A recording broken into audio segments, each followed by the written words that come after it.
Let's learn function sum.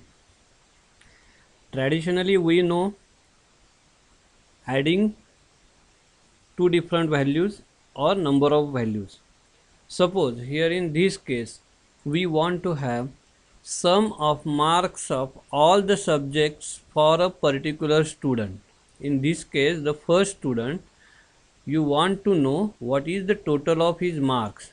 Then you have to add one by one to get the sum of all his marks of all his subjects.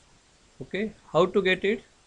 Is equal to cell address plus second cell address and so on.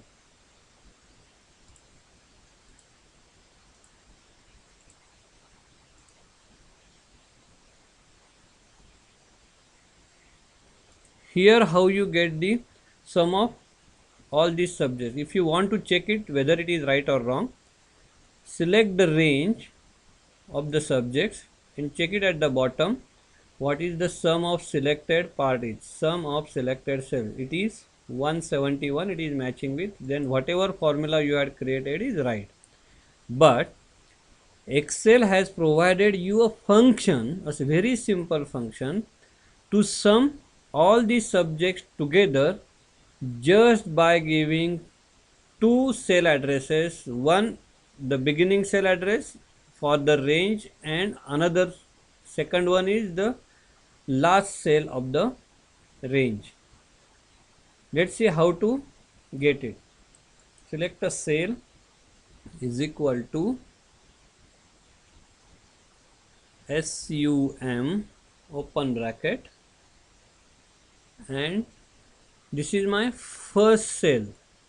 Select it, select the entire range till last cell. You see here automatically it gives you the range from Q3 to X3.